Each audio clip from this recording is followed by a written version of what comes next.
Welcome to Leadcast. Let's go. Intriguing.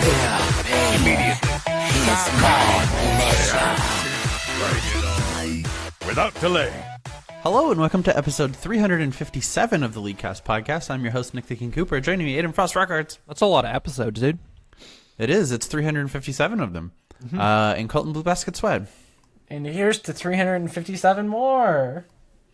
We're starting the new year of Leadcast, dude.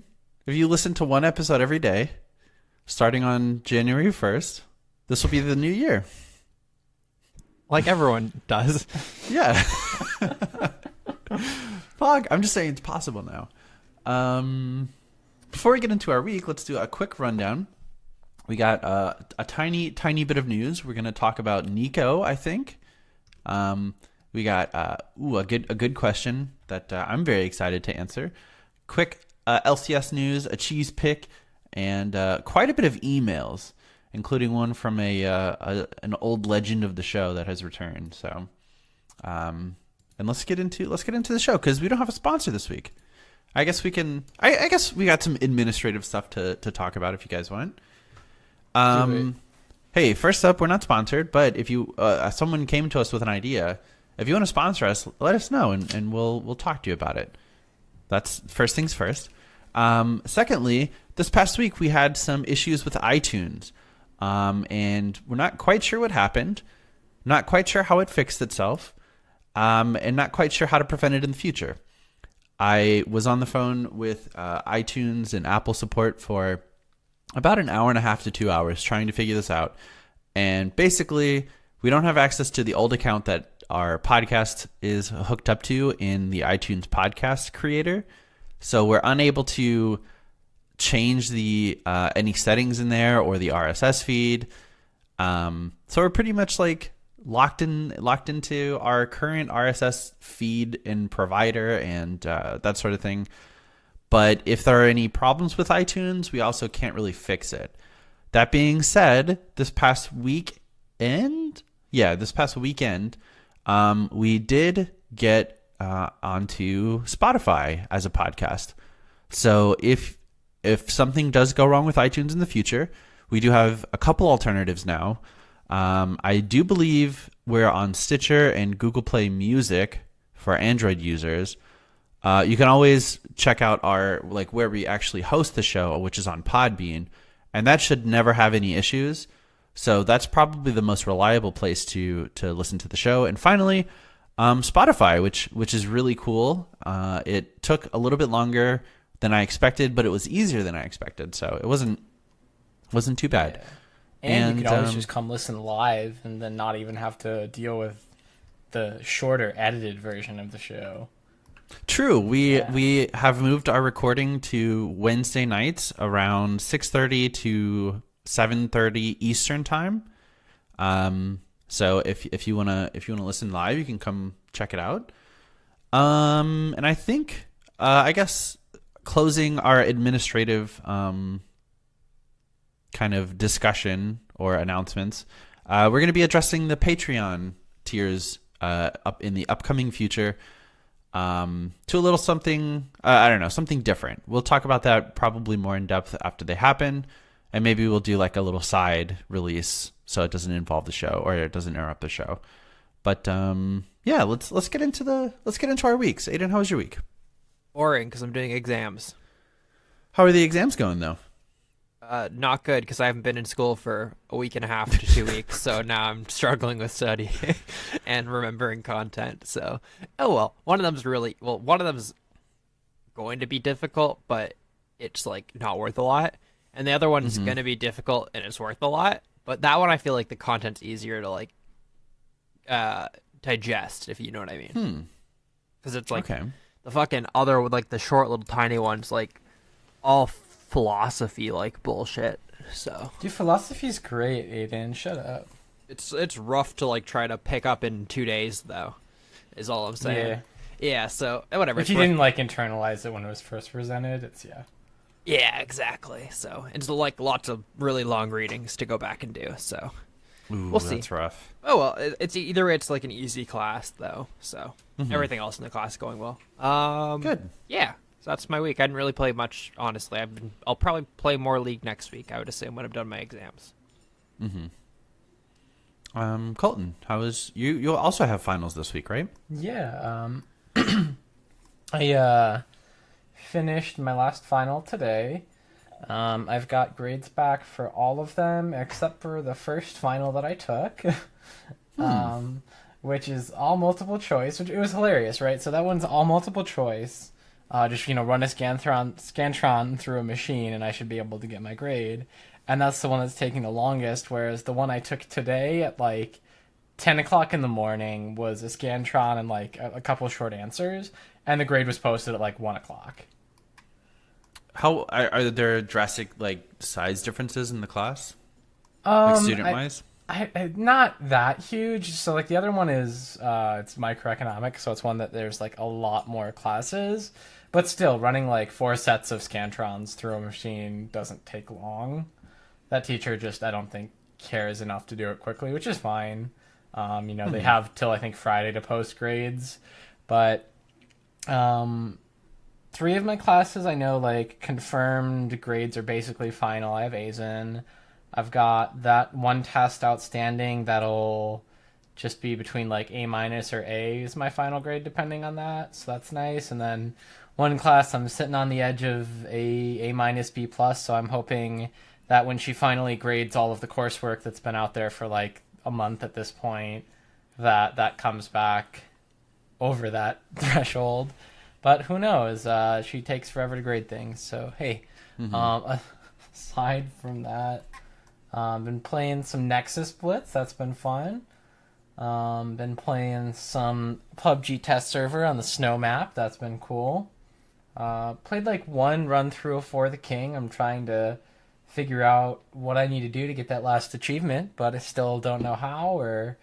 And the wiki isn't very helpful because not that many people play the game. So one day I'll maybe get it possibly, but that's most of my week. I'm trying to think what else. I'm watching season 3 of Daredevil finally. It's pretty good. Finished Cells at Work, also pretty good. So I think I'm gonna go back and pick off where I left up in Cowboy Bebop. And then yeah, that's probably all of the significant things that happened this week. I might be forgetting something, but who cares? Nick, what are you up to, my man? Hey, I played a decent amount of League. This past week I finished my finals. The day after we recorded the last episode. Didn't do too hot on the final, but the class average was drastically lower than even my grade. And I still finished with an A in the class, barely, but it was definitely close. I'm glad to be done. I have a month off before I go back to class, and finally feel like I've caught up to where I should be at work. So it was nice to actually like be able to exhale for half an hour to an hour today. Which is pretty nice. But I guess aside from that, we can just get into the show. Let's do it. Let's talk about the news. Let's talk about League of Legends. We got a tiny little thing that may affect people. The client is no longer going to be supporting Windows XP. Ooh. Yeah, they're ending and Vista, right? But who's using Vista at this point? It's Vista. I mean, I guess Vista. Whatever. Who cares? You know what? And you know what they said when they get stopped supporting that? They said "Hasta la vista." Nick's stupid. He says words wrong. But yeah, I feel like everyone. I didn't have any problems with Windows 8, honestly, but I know a lot of people did. I don't have any problems with Windows 10, but I know a lot of people do. But you should be at least at Windows 7 at this point, right? Yeah. Because everyone loves Windows 7.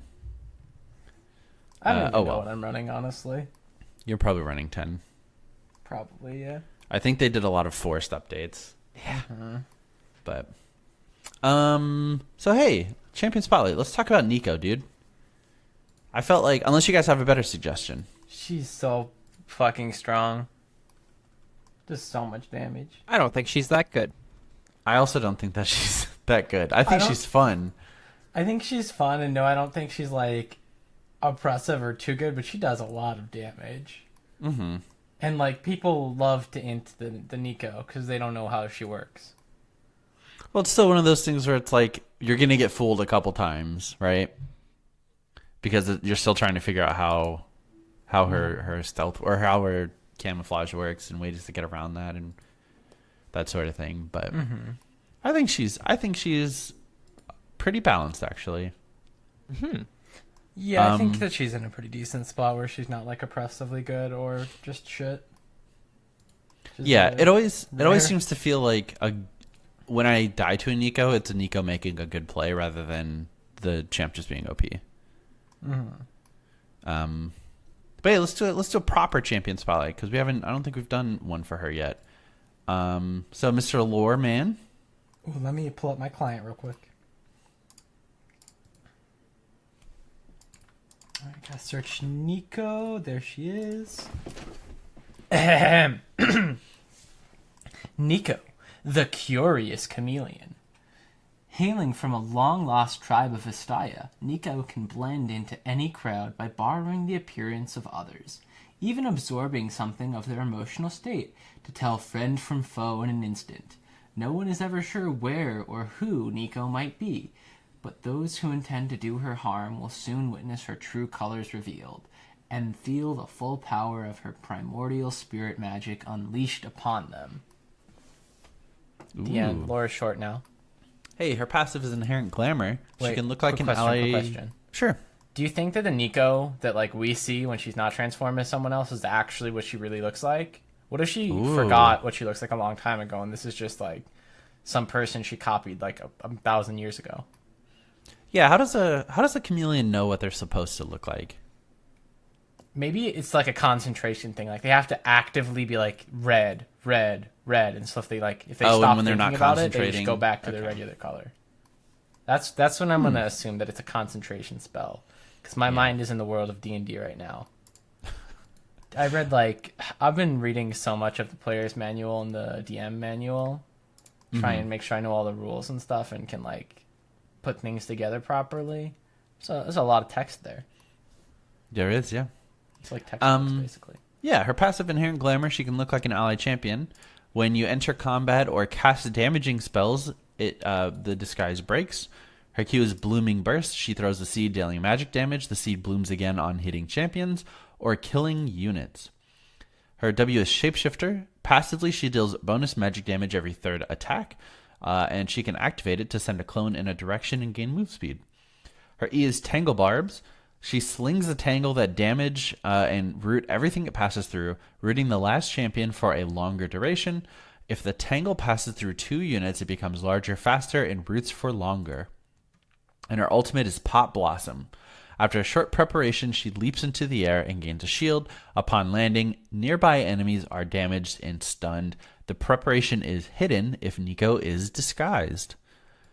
So, where have you guys seen her primarily be played yet? Because I've seen a bit of mid, a bit of jungle, and a lot of Nexus splits. I've seen her mid, jungle, and bot Oh, and bot as a carrier or support. as a carry. Interesting. Played against one today, and she got super fed off of our Leona Aurelia bot lane. That was my rank game I was telling you about. Huh. I feel like Leona Aurelia should win almost every lane. You'd think so, and not go 1 in 15. But Diamond 5 is a mysterious place. I mean, Diamond 4 is a mysterious place. Yeah, you got to train yourself. You're not in D5 anymore. Yeah. I think she's probably best as a mid laner, right? Like, I don't think her clear is great. I think she has that sort of Talia complex where her first clear, maybe 2, are a little rough, and then after that she's clearing camps instantly. True, yeah. Once she gets some AP and like the upgraded items, she'll just pop camps. Yeah, especially the smaller ones like Raptor, where your Q can just instantly kill the little ones and do full damage to the big one.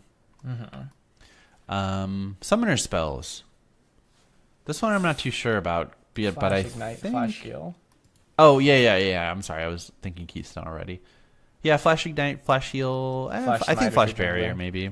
Yeah. I saw Flash Bjergsen Smite. play some Flash Barrier, yeah. Actually, no, yeah, I think maybe Barrier is the way to go, kind of like Yeah, to just follow it up after your ultimate shield expires. Mm-hmm. Yeah, and she doesn't really need the Ignite damage. She does a lot. Keystone. This is the one that I wasn't too sure about. I Because... would think Airy or Comet, maybe?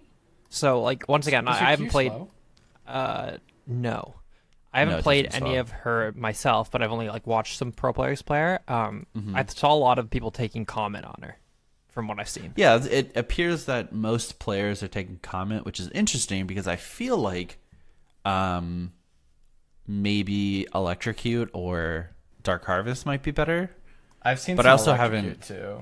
Yeah. I also haven't played a lot of Dark Harvest on Summoner's Rift recently. See, I think it's probably like... I think that a lot of people probably are trying to avoid Red Tree if they're not, like... If you're not taking Red Tree Yeah, as primary, not a ton of people, I think take it as a secondary. Especially on, like, mid laners. I don't know. I feel like you're probably wanting to go, like, Comet or Airy, and then secondary tree. Take, like, precision for, like, coup de grace, right? The most common pages I'm seeing on OPGG are Comet, going Mana Flow, Transcendence, Scorch, and then you go Inspiration, Inspiration, and okay. Cosmic Insight all of the time, and then interchanging like Magical Footwear and Perfect Timing. Okay, yeah. And then so, you go offense, defense. yeah, like AP, down the AP, yellows. health. Yeah, AP health. Yeah, sorry. Yeah. All right. Skill order. Max Q, right? And then her Yeah, max root Q, is then E. E. Yeah, then W. Pretty straightforward. Finally, let's get into the build. So I think her best item is probably Ludens, as is most mages. Her best first What? item, at least. And then you start getting into some interesting things. I think Sork Shoes almost 100% of the time. Her scalings are super good, so you need that penetration to do like more damage. And then I think you should probably go like Oblivion Orb into another damaging item. Maybe I think Spellbinder might be pretty decent on her. And then finish up your Morello, and then it looks like Zonias, Rabadons, Void Staff, Banshees, kind of situational from there. You need Yeah, I was Zonias. thinking Yeah. Probably Ludens into Zonias. Mm-hmm. Yeah, I'm seeing a couple of those. I feel like the Luden, Sork Shoes, Oblivion Orb spike is It's super big. good. Yeah, it's a lot of damage. Because then you're sitting at a lot of AP and 33 Magic Pen. Yeah, dude, you're gonna So penetrate. you're dealing true damage to a lot of champions. But yeah, pretty straightforward so far. We haven't seen a lot of variations yet. As for her strengths and weaknesses, I think a good.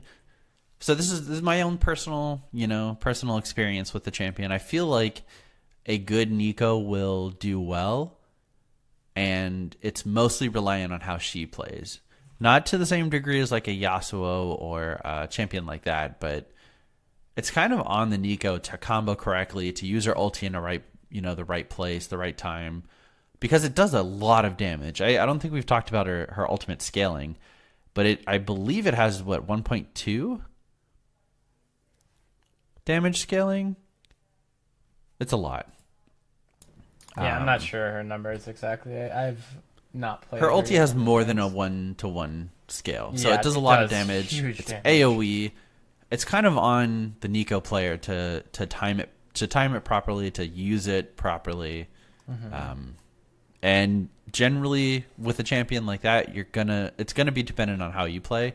To win, and you'll do pretty well if you. Yeah, if it's you kind of pull it like off. a Kennen ult in a way where, like, Kennen's got some good abilities outside of it, but winning a fight is about hitting a good ult, and if you fail it, you're gonna... it's Yeah. gonna be noticed. Yeah, or even like an Oriana, you know. Mm-hmm. But yeah, I think she's really interesting. I don't know of any champion specific things quite yet, aside from what I feel like are probably some bugs with Neeko, where I think if you ping Neeko's ultimate, it will appear in chat as the champion they are, or he is. Or, I'm sorry, she is camouflaged as, which is a little buggy. Yeah, if you're playing against it. I've seen a couple bugs of like it not properly tracking her CS or items because of whatever reason. Oh, interesting. Like just one-off bugs that have happened in my games. And then one thing that I thought was hilarious just in watching All Stars, your clone can take like health shrines. So I would imagine in terms of actual applicability there, like you could send your clone into a Shaco box, into a Teemo mushroom, like onto a Bard shrine to steal it, right? Like you can use your clone to check those things. Oh, for sure. I used it in the Nexus Blitz game that I played to tank a Maokai ultimate, and then just stand right behind it. Nice. Yeah. So I mean, I just think that's just remember that you can use it in that way if you're playing Neeko. Yeah, I find her W's like pretty difficult to use if you're not using it in combo with your ulti. Yeah. And I guess final thoughts. I think she's pretty all right. I don't think she's pick or ban, but she's playable. Yeah. I mean, when people learn how to play against her, I feel like she'll fall off a little bit, but I think she's like, I think she'll has be enough in damage. a pretty decent spot though. Of like when people learn her better, and people will learn how to play against her better. I think she'll sit about even. It's like I don't, as far as I know, nobody's like really gotten amazing at her, and I'm sure there's going to be like something where someone figures out how to do something cool. like there's little things that I see no one doing that seems so obvious. I haven't played a game as her, but like playing her mid every single fucking time. Go back to lane. Choose the person with the most movement speed on your team. Like, I didn't realize it copied their move yeah, speed too. like little shit like that. I don't see people doing. Like it's like that seems like the most like basic mechanic of it. You know what I mean? If your support has Mobies, every single time you go back to lane, you choose your support, and then you have an extra 50 movement speed walking back to lane. That's actually a huge buff to Mobies with a Neeko on your team. It's like I don't know. Maybe like I don't understand the value of like not always choosing that person, like the value of ganking your own lane, say as your jungler. But like it seems like a lot of the time you can just easily just choose the highest MS target, and that's probably like the most viable solution. Well, the thing The is, other I think option is you could pick like the highest range. Like I was playing a Nexus Blitz against a Neeko who had copied a Caitlyn, and she just wasn't casting spells. She just kept autoing me, and it was so annoying. well, going back to Aiden, I think it's always the best play, unless I'm mistaken, to pick the highest move speed until you get closer to your lane, because I don't think there's a cooldown unless she enters combat with like a champion. Can you I get think rid outside of it, of- though? I mean, yeah, you could just cast an ability. Oh, I guess that's okay. I guess that's kind of Or, like I mean, convoluted. you don't even have to switch back to normal Neeko to switch to someone else. Okay, though. that's what I was curious about. I wasn't sure if you could like switch to another character while you're currently like a Yeah. character. So then there's no reason not to for the first like 20 seconds of walking back to lane. Yeah, honestly, I feel like highest move speed, get back close to lane, swap to the lowest health target that's not in lane, you know? No, yeah. Done. Easy. It's just like little shit like that. Like I feel like people like are leading to lower win rates than she maybe should have. Like just basic shit that people will learn. For sure. Aiden, you guys want to talk about her skin? She only has one. It's really good. But I think her classic is super good. And I think Winter Wonderland is super good as well. It has chromos, right? I believe. It does, yeah. Yeah, they're good. And they look great. Riot's done a pretty good job recently with skins in general.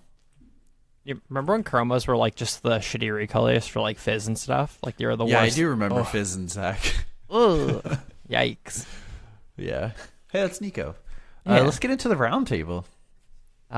So I have this pulled up somewhere. Here it is. So last week's question was, if KDA was a 90s boy band, which champions would be the band's members? Kirk from our Facebook said Jace, Ezreal, Varus, Rakan, and Twitch. because there's always that greasy one. um, Bodhi said Pike, Rise, and Darius the Terrible Trio. Craig had a pretty long answer that I thought was pretty funny. It was, for too long, these pretty boys have ruled the roost in K-pop. It's time for the true men to stand up and represent. For the pretty boy, we have the unattainable beauty that is Urgot, who is better than the good boy himself. Who is better than the good boy himself, Warwick, to warm the hearts with his fantastic smile. There's nothing bad about a tank meta. So as our bad boy, we got the Juggernaut Scion. To round off, it's the heartthrob himself, the man with the chiseled jaw, the bringer lightning, the one to unite all the Freljord. It has to be Volibear. Beat that level of manhood, boys. You had me up until you said Volibear. Volibear is a good boy band guy, though. It's weird that they put Volibear in that one twice. As the good boy and as the Yeah. Nice one. and the heartthrob. Yeah. Chris said Ezreal, and Ezreal. I think it's He's fair. his own boy band. Yeah. From our Discord, Karma Portrait said Ezreal, Obs, Jace, clean cut good guy, Kane, your edgy eyeshadow guy, Echo, token better dance moves, and Braum, Oh, boy. Big Daddy band manager. Hell yeah. And then last but not least, Burrito119 said Gragas, Urgot, Nautilus, and Scion. Together, they form Guns, the most popular band in America. Dude, Burrito's a good name. Yeah, Burrito's a great name. Where do you think he came up with it? You think? Do you think it was the one day he was real hungry and ate 119 burritos? Yikes. This Well, they week's were like mini burritos. yeah. This week's roundtable question though is what would you add as an event to Nexus Splits? Thanks for filling in that word. I couldn't figure out the word for that. Yeah. Easy. Ready? Yeah, I'm ready. All right. So the game starts. This has to be the very first event. Otherwise, I don't think it'll work. Okay. So stick with me. 4 minutes, 20 seconds.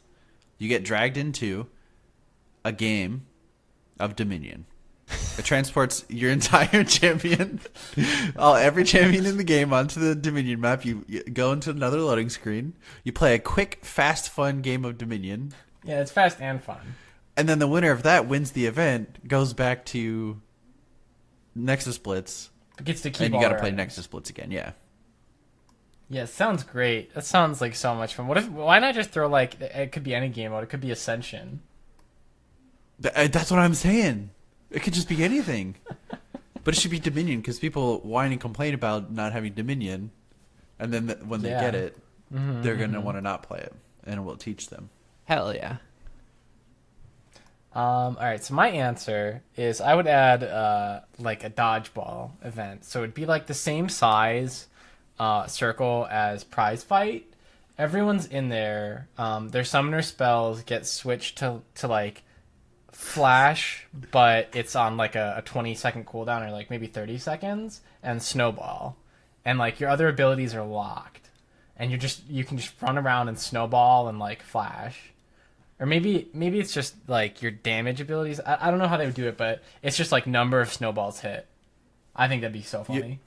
You're describing the snowball event from the previous Nexus Blitz. Kind of. Literally But, the like, exact you, same. You can't fight. But you could fight in that one, right?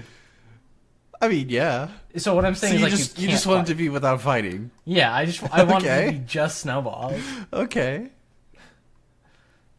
Interesting. How about you, Aiden? So my idea, I feel like it's pretty simple, maybe not simple to implement, but like manageable. So it just chooses one random character in the game, and then it puts you in an arena like prize fight or whatever. But it's just a 5v5 fight of all the exact same character based on one character in the game's current items, health, abilities, damage, Ooh, everything. it's all for one. All for Everyone one? gets transformed to one Hell character. yeah. It'd be so good. Yeah, and you have their exact items and everything. So it's like completely a fair fight, but it's just like the better team will win because like you're That'd be mechanically sick. better at that. Because I feel like that's the main problem with like prize fight and stuff like that. Because sometimes you're like you have more gold, you have more abilities, whatever. Yeah. But like having it wait. completely even would be sick. Can I add one more? No. it's just prize fight, but you're fully zoomed in and lock screen. It's actually not a bad idea. Ooh, what about Hexakill? And you just get a random teammate that connects at the, I mean, the start Hex of the Tech event. Kill? Hexatech kill. You have 25 seconds to find someone from your friends list to join your game, and if you do, they get to join you. You just get to come in with like the average goal. Yeah, I think those would be fun. So if you want to tell us what you would add to Nexus Splits, you can hit us up on our Facebook page at LeagueCast, send us an email, mail@leaguecastpodcast.com, or post in our roundtable section. Or not our, yeah, that's the right section. Yep. Mm-hmm. Cheese pick. So this is one I've actually played quite a bit of. So I can definitely recommend. This one is a lot of fun. This is going to be full AP Recon. So you're going to want to go Electrocute, Sudden Impact, Eyeball Collection, and Ultimate Hunter. And then secondary, you could either go like Coup de Grace, Triumph, or I think Coup de Grace, Presence of Mind are probably the best. That being said, you could also go like defense if you're in kind of a tough lane. If you want to go like increased healing and then bone plating. For your little extra 3, you'd probably just go AP, and then health per level. If again you were in a tough matchup, you could get the armor or magic resist if you needed to survive. But basically, it's just like once you get 6 and you alt WQ, you just 100 to 0 people. You're gonna rush a proto belt into probably like God, I'm saying so much. A death cap, Lich Bane. You can go Spellbinder. Do a lot of damage. It's fun. Hell yeah! I feel like that's just on the edge of cheesiness and real build. I mean, because it was a real build for like a couple months. It was. Did it get nerfed? Like, what happened? I don't know. I think it did get a small nerf, and then people just stopped playing it. But it's definitely still playable. Yeah, I mean, I'm not saying it's not playable. It felt like it was in every game doing really well, and then it just stopped. But I don't recall any nerfs happening. Yeah. Yeah, they lowered his. Sorry. Oh, they lowered his QAP ratio from 60 to 50, and his grand entrance is his W, right? Yeah. They lowered his W from 70 to 50. Okay, so minus 0.3 in ratios it's significant, but again, still playable. It's enough when he was already like cheesy and not, yeah. We're gonna pair that with Crescenza cheese. It's an Italian cow's milk cheese, typically from Lombardy, Piedmont, or Veneto. It's eaten very young, so it's like a very fresh cheese, not one of those that like ages for 10 years. It's like a soft, creamy, delicate flavor. So that's the cheese we're gonna pair it with, because he's so smooth and creamy, and not just because I randomly pick my cheese. All right. So we have one bit of LCS news that I didn't see. Well, the second half at least. But Arrow's coming back to Optic. Yeah. Yeah, and then Dardak is confirmed for the Academy team? Yeah. Huh. Interesting. Well, he's not good enough to play an actual LCS. Yeah, it's not like he's Obviously. like the best domestic jungler. Yeah, it's because Dardak is the start. I mean, not Dardak, but Meteos would be the starter then, right? Mm-hmm. I mean, feel Meteos like did go to that team to be a starter. I don't think which matters. is, but when you pick don't up- keep. Yeah, you don't keep Dardak to not be a starting LCS player. Yeah, it makes me wonder what their staff was doing in taking Meteos, right? Because then it was the theory that Dardock was going to be the AD carry. That was the theory. I mean, originally he was going to be on Echo Fox, but then that team imploded. So then he was going to be the AD carry. People assumed, because like they're like, why would Dardock go to this team if he was on Academy? Mm-hmm. But he's on Academy. Maybe they're going to give him the same amount of money and he just doesn't have to try anymore. I feel like it's because he knows that he'll be the starter 3 weeks in. Probably, yeah. They hit their first rough patch, and fans are instantly going to call for Meteos' head. Yeah. I literally think it's that they fucked up because they got Meteos because they thought Dardoch was going to be on Echo Fox, and then they went, oh, Dardoch's actually free, and then they got him like also. And they took him back, and they're like, uh-oh. Yeah, that's I probably wonder the if the reality. demand just wasn't there for Dardoch, actually. I mean, what are the oh, hold on, NALCS 2019 rosters? Because the junglers are not that good. Yeah, so not skill-wise, because Dardoch's very skilled, but maybe for a team like... no, it wasn't Echo Fox. I don't know, maybe for a team that doesn't want any drama, they were just kind of like, yeah, Dardoch's not really an option. I mean, that's what TSM said is like the reason why they didn't pursue him. But like, still, like he's better than Onda. He's who else is he better than? He's better than Lyra. He's probably better than Wiggly. Probably better than Wiggly. He's better than Moon. He's better than Santorin. He's better than Contracts. He's better than Meteos, yeah. He's better than Greg, probably. Xmithy, I think, provides something different, but mechanically he's better than Xmithy. Yeah, so that's not that's interesting. So that leaves like what, one, maybe two teams? Yeah, Maybe he's gonna wait until like halfway through the season and find the team that's doing poorly but willing to pay the most and be like, I can bring your team back into like third place still. That's true. Hey, maybe it's the other scenario too. Oh, he wants to go to a winning team and, I don't know, be a sub. that's true. Yeah, like Sub in when they need a lease in. I think literally the only two junglers that are better than him are Svenskeren and Rush. Like both Svenskeren and Rush both can probably do better than him, but other than that, like Honestly, why not? Was he ever on Team Liquid? yeah, no, maybe no, he wasn't. I don't think Dardoch ever played for Liquid. Yes, he no. did. Because I yeah, he did. Because feel- there was the whole like Piglet stuff. Piglet, Phoenix, Dardoch explosion. Oh, yeah. Well, those players aren't there anymore. I feel like a 1-2 punch of Xmithy Dardoch Yeah, would be sick. that'd be really You need good. an aggressive jungler, you put in Dardoch. You need a Gragas, you put in Xmithy. You need a low tempo jungler. No, that's, I think yeah, that'd be Xmithy smart. gets a lot of shit, but No, yeah, he's good. I think that'd be a great pickup. Yeah, he's just not I think, yeah, no, mechanically having good. Xmithy and Dardoch together, that would be a very strong combination. Mm-hmm. Like, definitely a lot We'll of see. options there. We will see.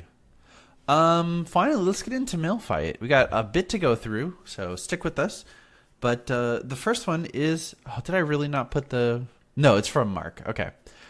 First off, just wanted to say how much I love the show. I drive trucks for a living nowadays and don't get to be home playing League as much as I used to.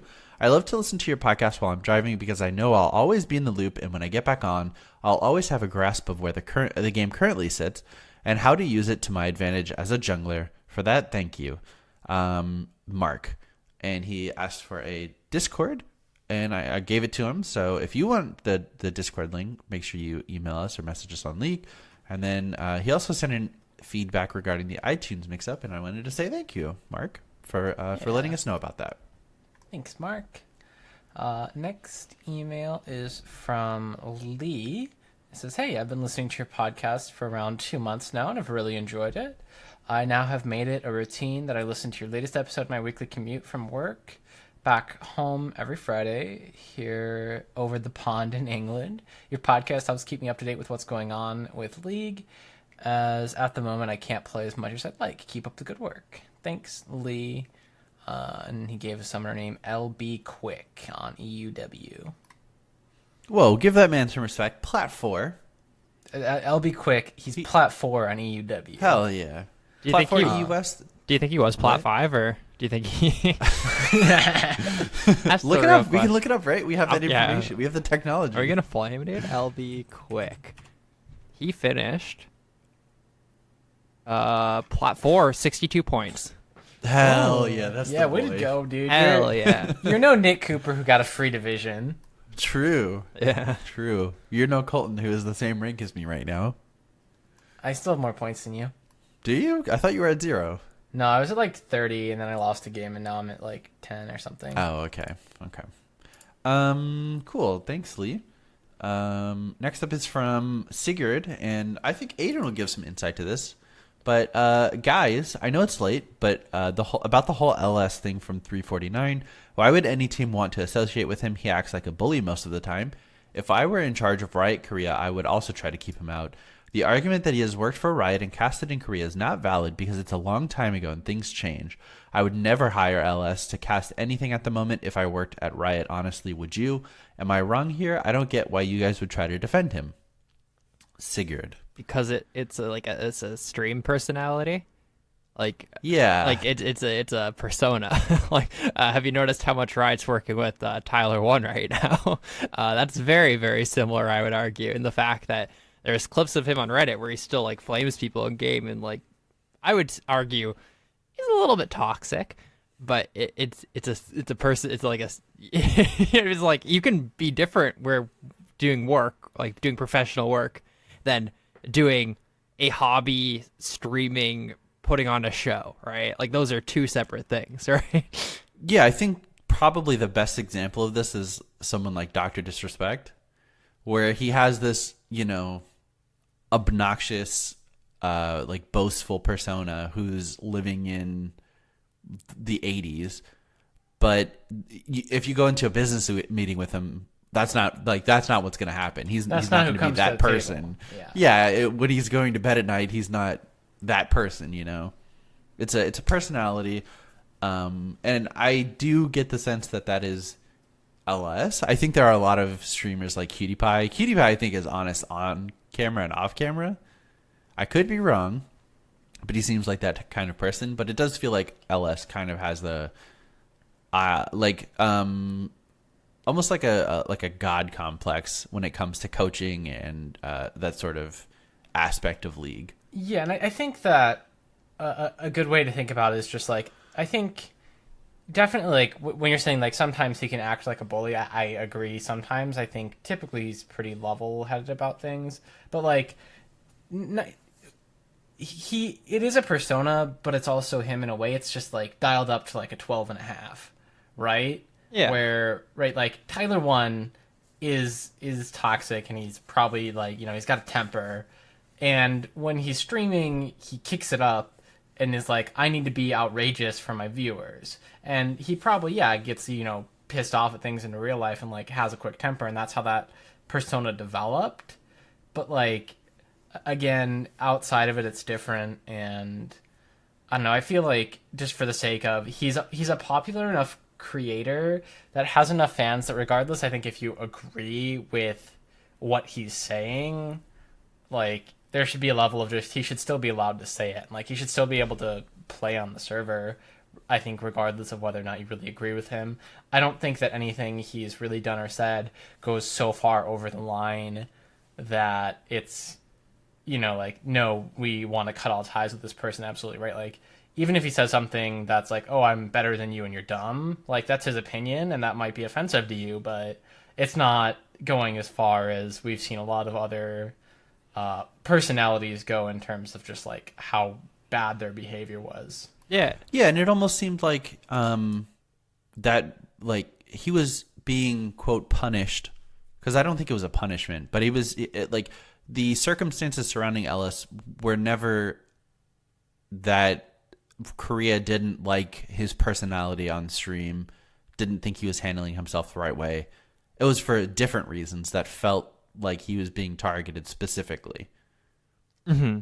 And I don't know, I just feel like it's one of those things where it's like, I think everyone, like not even just streamers, like just regular people like Nick, Colton, and myself, where we all conduct ourselves differently depending on the circumstance, right? Like when I'm just hanging out with friends playing games, I'll like say like an example of like swearing as an example, right?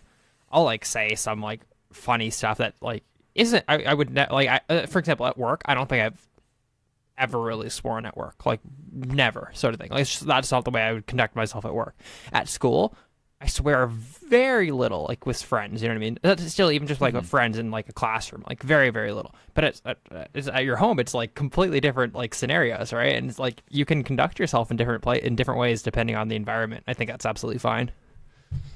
Yeah, for sure. And I feel like there's almost, it feels like LS is being such a bully because number one, I believe he only bullies professionals and bullies, in quotation marks. And people who donate their op.gg to yeah, and him people who for are a quote-unquote yeah. op.gg roast. Yeah, exactly. It's like they're welcoming it. So it's not like he's randomly viewing a bronze 5 player and just shitting on them for the fun of it. It's people giving him money for to have fun.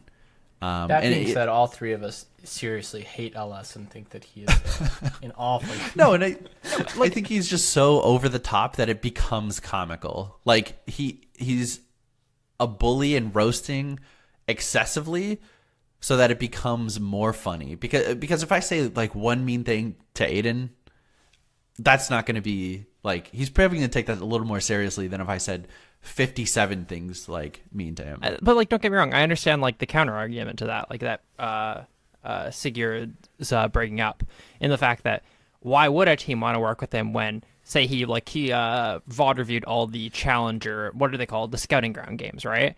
And he goes, holy fuck, this player is actually just dog shit. You know what I mean? And then the team's like looking to pick up this player. It's like, well, maybe that's not the mentality that we want. Or like if he made his tier list for like NALCS players, and he goes, holy fuck, Darshan's one of the worst tops in the game. Mm-hmm. You know what I mean? Like, I can understand. You're not going to bring him on the CLG for that, yeah. Yeah, exactly. And I can understand that. But like, that being said, I'm sure if he was actively looking to do that, then maybe he would present himself differently, right? But yeah, I mean, and the thing is, like, he was ranking them for his own subjective like beliefs, which obviously are going to change. But if he were in a coaching position hired by a team, he's not going to talk shit to the players all day. He's going to give them constructive feedback. Yeah. But that's just not his persona on stream. Yeah, I don't know. I think we kind of talked that through. Yeah, but I think it was a good. It was kind of a good like thing to break down from multiple different angles, though. Sure. Yeah, thanks, Sigurd. Next email is from the one and only. Got to scroll all the way down here to see the name. Paul/Zod. Yeah, Paul/Zod. The Return of Zod. This is gonna be the episode name, probably not. Gentlemen, I hope you've all been well. I picked the league back up this fall after taking an 8-month break to deal with some personal issues. I'll be honest, it was the Zoe release. But I've just been delving back into the backlog of league casts and dusting off the rust for the depths of the Iron Division. Constructing any pop group is relatively formulaic, and the blueprint has been in circulation since the 60s, with the breakout of the Jackson 5. The rise of 90s and early super megastars born from Lou Pearlman and Martin Sandberg forever etched pop synth success in America and global mainstream, hitting all the right notes and dopamine centers to forever guarantee top 40 circulation. As the latest group of the genre, League offers some curiously familiar fits into this narrative template. So, part 1, the heartthrob, Xin Zhao. High cheekbones, a jawline cut from glass, anime hair, and a penchant for a stray lock of hair to dangle in his eyes. Xin Zhao is the poster child for Runeterra's chart toppers. His entire existence is perfection and aesthetic symmetry, and his international appeal and inoffensive backstory make him the leading candidate to be the face of the franchise. His centerfold will adorn every teeny bopper's locker and bedroom mirror for the entire duration of the group's run. Tragically, his vanity eventually catches up, and the years of cosmetic enhancements ultimately betray him in a freak silicone breakdown during his daily tanning regimen, melting him into a smoldering goo crater as though he accidentally gazed into the Ark of the Covenant. Rip. Oh, we can switch off here. Yeah, I was going to say we can just go every other with these people. The bad boy, Graves. The one guy in the group who's got talent, but would rather be aggressively hitting on soccer moms at Target or doing bumps of ketamine at a college dive bar. Graves has a genuine no-fucks-given affection that the group's manager seeks to push in a PG-13 way, but realizes his mistake when Graves is arrested for the 3rd time in a month for illegally discharging a firearm in city limits and supplying minors with alcohol. Graves is ultimately dropped from the label after punching out a drunken fan during a European tour, but finds his true calling as backup vocals for an East German punk band. He is seen sporting extra questionable tattoos and piercings during VH1's Where Are They Now in 2025. The one with the talent, Ezreal. He's your mom's favorite, and he'll definitely be hosting talent shows from retirement well into obscurity. He's not spitting lyrics that would make Paul Simon take notice, but this boy has some pipes and presence that put the group on the map. Ezreal is not the front man, but he sure as shit is carrying this ragtag shit crusade well past the finish line of pop influence. It's only a question of when he'll branch into a solo career, which he's clearly been pining for after insisting his verses have their own special font in the liner notes. He's clearly being primed for bigger and better things once the group falls apart, likely an inoffensive game show role and Hallmark cameos as the lead's best friend who definitely should but won't fuck the love interest. Ryan Seacrest, basically. Yeah. The older one, Braum. Not much elaboration. Everyone group has one member who is noticeably older than the rest and only 2/3 as talented. He's got crow's feet at the rest when the rest of the group has frosted tips. He has respectable facial hair when everyone else is still dealing with post-pubescent acne. Still, he seems like a good enough guy, non-threatening to the group's hierarchy and carrying his fair share of the load when called upon. Braum can fit into this niche perfectly, plus he corners the undervalued Freljord market share. He'll never be the first remembered of the group, but also not the last, a true support role. The one with the bad tweets, Draven. This is a bit more of a recent phenomenon with the complete takeover of social media, but as soon as the group hits worldwide success, TMZ is going to go snooping through years of backlogged Instagram posts and 3 a.m. Twitter rants to dig up some dirt. There's no question Draven had a few too many Adderall benders to keep his feelings about globalists private. Point out that Alex Jones and Canon have some good ideas. QAnon? I don't know. QAnon have some good ideas and wonder if Pinochet didn't get far enough. Okay, sorry. I thought that the sentence continued. And wonder if Pinochet didn't go far enough. Adolescence, lack of formal education, and the Joe Rogan podcast are an extremely potent cocktail. And there is little doubt that Noxus's walking bastion of little brother syndrome didn't manifest these feelings in an extremely public way. Whether the group's PR firm dictates a formal apology or Draven doubles down, breaks off, and goes full intellectual dark web remains to be seen. What is clear is that the group is likely never touring through Bandle City again after Draven begins screaming during their last encore about how Rumble, Heimerdinger, and Corky were using a secret child labor pedophile ring to construct their mechanized force for global takeover. The one who overdoses Kane. The balance between actually partying and giving fans the impression that all you do is party is a delicate one. The living members of Rolling Stones are held together only by sheer force of all their collective diseases trying to get in the same immune system entryway. Their credentials are beyond reproach. Post Malone looks and sounds like a used toilet brush doused with Axe body spray. It's unclear where the natural decay starts and ends. This image is as important as reality, and authenticity in the minds of fans requires as much give as take.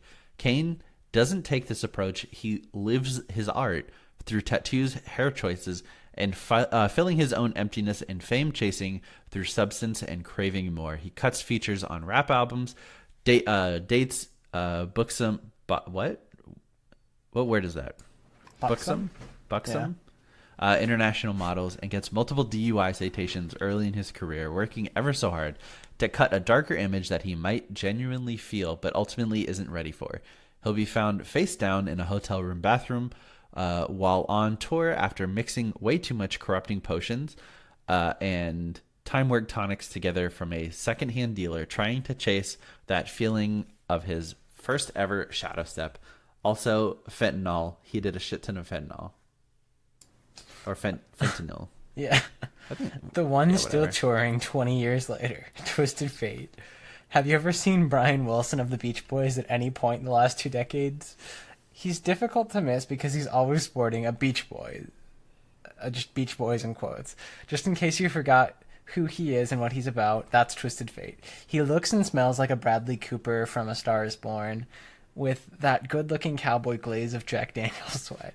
And he's on an acoustic tour of the group's best hits. There's not a shanty he won't croon in, a dive bar he hasn't banged a waitress in, or a college town he won't stroll through on $5 pitcher night. He's cut a few of his own records, including a Christmas album, all of which were politely received by critics and stocking stuffed for our second favorite aunt. It's not sad to see him still living his dream. It's more a statement on us, his audience, that he conjures memories of a more youthful, simpler time. And maybe it's our own reflection that we don't like when we look at him. Maybe when he was in his prime, so too were we. But he actually kept his promise of living his potential. And it's us that, hang on, he's doing body shots off a pair of 19-year-old sorority pledges. Thank you, Paul. Yeah, it was great. I think that's the band. Next up is from David, aka Speedy Spikes. Hey guys, I know KDA had only 4 members, but 90s boy bands had 5, and I'm going with 5 to have an actual team comp. Top: Yasuo, the interesting one. Jungle, Zin, Meet the Parents. Mid, Echo, Goofball. AD carry is Ezreal, Babyface, and support is Rakan, Suave. Bonus, the band manager is Braum, look out for his dudes, and the record label producer is Twisted Fate, shady and wants to squeeze every last gold out of the band. On a separate note, have you seen / been able to use the new item in Nexus Splits? Sounds OP, but haven't built it on anyone yet. Any links to the stat stick of stoicism? Not to be confused with that other David, Speedy Spikes. So actually, yes, I played a game where I ended up getting boots and double stat stick on Kaisa, and it was very good and very fun, but it takes so long to get there. Yeah. I almost wish that there was like a way to get just... Can you imagine if you had 5 of them? It'd be ridiculous. Oh, God. I got to 2 and it felt like I was a god. There's no way it's ever going to go that late game, but it would be so funny. Yeah, I don't think it's possible. I think 2 is the max. Because I got it and then the game ended instantly. So I got to play with like one and the majority of another. You'd have to like have both teams actively trying to extend the game by like keeping the nexuses away from each other, but not damaging them. Yeah. But it's very fun and it doesn't stack, so you can get more than one. Or it's not unique, sorry. Well, yeah, so there's nothing, there's no passives on it. It's just stats. Yeah. And Thanks, last David. email from Deluxe80. Hey, LeagueCast, Deluxe80 again with an update in regards to my past email about League in college. The University of Missouri just announced on Tuesday, which was, just yesterday, that their new esports program that is starting up. After listening to your podcast, I think it's important to note that a lot of UOL teams are more at the level of intramural sports at college, and so oftentimes they are filled by clubs rather than selected by the school itself. With this new NACE program, schools will actually sponsor the teams, similar to how they sponsor their current athletic departments. I actually was fortunate enough to get some info regarding Mizzou's new program, and they are already searching for talent not only domestically, but worldwide as well. This program also allows team members access to scholarships and other benefits that didn't previously happen for team members in UOL, unless they went to a smaller school like Robert Morris.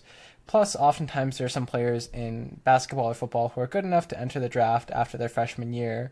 I'm from Mizzou, so a recent example would be Michael Porter Jr. with basketball. Thank you for the feedback, though, and I guess only time will tell how this affects the LCS and esports as a whole. Here's a link to the news article if you want to read it, and he links to it. So, I mean, there are a lot of schools, not just small ones, that offer, like, League of Legends scholarships. I mean, as... Like big state schools like UCLA and like UC Irvine, U of I know has one. Mizzou is pretty big. Yeah, but I mean like, so I feel like, I guess what I'm saying is like there are a lot of other big schools out there that do as well, like Big Ten schools that have programs for this. They're not on the same scale, but like there are scholarships with like formal programs, you know, with staff dedicated to it at a lot of these schools. And like those big schools having that structure doesn't normally dictate that they're going to be the best teams, because it's really just a question of like kind of who showed up. So I don't know. I think that I don't think there's going to be a big change in things with this, but I'm interesting in, and just like I have the hope that like, you know, collegiate league develops more. I just don't know if it will. I think not with any regards to the LCS, but I think it's a super good program to have in place. I mean, we're never making it to the LCS, but I feel like each of us could represent a college squad pretty well. But this I'm kind be of on seems TSM as, next year. yeah, new jungler. No, I'm actually gonna be a mid laner, Zillion only. Ooh, interesting. Kick Bjergsen off. Be like, you can play every game that's not Zillion. Every game that is Zillion, I'll do it. But I feel like this is a way for colleges to draw in players or students, honestly, by, giving them scholarships to do something which makes them money. Yeah. So, Yeah. yeah, but thank you, Deluxe, and that was actually a good article. I thought it was interesting that the example they used, she was top 10% in Overwatch, but that didn't seem like a very high percentage. So, I mean, I think the way that they have to do it, though, is they have to build it wide, right? They have to try and get as many people in. So it's like, hey, we're gonna say be like Plat 1 or better to like join any like extension of it, and we'll just have like our varsity team, and then we'll have like 3 other internal teams that they can scrim against or something, because you just want to build this organization and get people in. And no, then I just meant like. Go ahead, sorry. Just like over time it'll develop, because again, like if you look at a lot of the collegiate teams, like most of them, if anything, have like one challenger player or one master player, and then it's mostly like D2, D3. Yeah, no, I just mean it was interesting from the perspective of someone who is like top 2% in league, but I don't think that's very impressive, I guess. But yeah, thanks, Deluxe. And that'll do it for LeagueCast. Thank you for listening. If you like us, you can check us out on Twitter at LeagueCast and at LeagueCastFrost. Our Facebook is LeagueCast. Come talk to us on TeamSpeak or Discord. ts.leaguecastpodcast.com is our TeamSpeak address. And you can get our Discord link from our website or from emailing us like the gentleman earlier did. I can't remember his name. Twitch.tv/BlueBasket and /KingLardout are where we stream. Patreon.com/LeagueCast is where you can super support us. And finally, listen to us on Spotify. We're there now. That's pretty cool. So that'll do it for episode 357. Thank you guys for listening, and we will see you next week. Bye. Bye. Bye.